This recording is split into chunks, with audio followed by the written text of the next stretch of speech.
എന്താണെന്നറിയാമോ, ഇതാണ് വാളരിങ്ങ പയറിൻ്റെ തൈ. വാളരിങ്ങ പയർ എല്ലാവർക്കും അറിയാമെന്നുള്ള നല്ല ഗുണമുള്ളതാണ്, നിറച്ച് കായ്ക്കുകയും ചെയ്യും. ഒറ്റ സ്റ്റെപ്പിൽ തന്നെ നമുക്ക് 2-3 പിടി കിട്ടും. അതായത് ഒരു 10-30 എണ്ണം തന്നെ നമുക്ക് ഒരൊറ്റ കൊലയിൽ നിന്ന് തന്നെ നമുക്ക് കിട്ടും. ഇത് കൊലയായിട്ടാണ് ഇത് കായ്ക്കുന്നത്. അപ്പോൾ ഇത് എനിക്ക് ഇതിന് മുമ്പ് ഉണ്ടായിരുന്നു, പക്ഷേ അതെല്ലാം നശിച്ചു പോയി. അപ്പോൾ അതിൻ്റെ വിത്തും എടുത്തില്ലായിരുന്നു. കുറേ ദിവസങ്ങൾക്ക് ശേഷം ഇപ്പോൾ ഒരു തൈ കിട്ടിയിട്ടുണ്ട്. ഇതാ ഞാൻ ആ തൈ ഒന്ന് നടാൻ വേണ്ടിയിട്ട് ഇതിങ്ങനെ കീറിയൊക്കെ വെച്ചിട്ടുണ്ട്. ഇതിന് ഭയങ്കര വേരാണ്, അതാണ്ടോ കുഞ്ഞിലേ നല്ല വേരുണ്ട്. അപ്പോൾ ഇത്തിരി തീരെ കുഞ്ഞ് ചട്ടിയിൽ നട്ടാൽ ഇത് ശരിയാവത്തില്ല.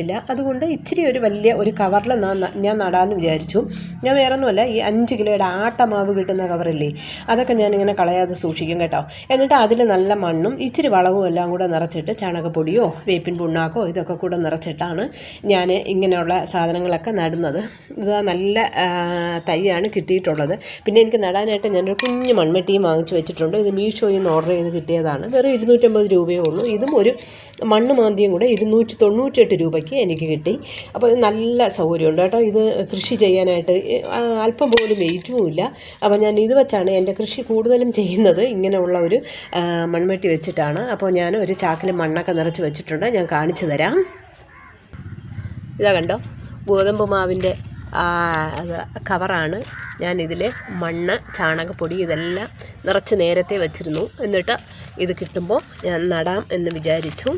അങ്ങനെ ഒരു വാളരിങ്ങയുടെ തൈ കിട്ടിയിട്ടുണ്ട്. അങ്ങനെ ഞാൻ ഇതൊന്ന് നടാമെന്ന് വിചാരിച്ചു. ഇതാണ്ടോ എൻ്റെ കവറിൽ നിന്നെല്ലാം മാറ്റിയതിന് ശേഷം ഞാൻ അങ്ങനെ വാളരിങ്ങ പയർ നട്ടു. ഒരു 3-4 ദിവസം കഴിയുമ്പോൾ ഇതിൻ്റെ കിളിർപ്പൊക്കെ വന്നു തുടങ്ങും. കണ്ടോ നിന്നോട്ടെ. ഞാൻ ഈ മതിലിൻ്റെ സൈഡിലാണ് വെച്ചേക്കുന്നത്. അപ്പോൾ മതിലിൽ കൂടെ പടർത്തി വിടാൻ കണക്കാക്കിയാണ് ഞാൻ ഇതിങ്ങനെ വെച്ചേക്കുന്നത്. കണ്ടോ നല്ല തൈയാണ് കിട്ടിയത്. അങ്ങനെ ഞാൻ എൻ്റെ വാളരിങ്ങ നട്ടു. ഓക്കേ.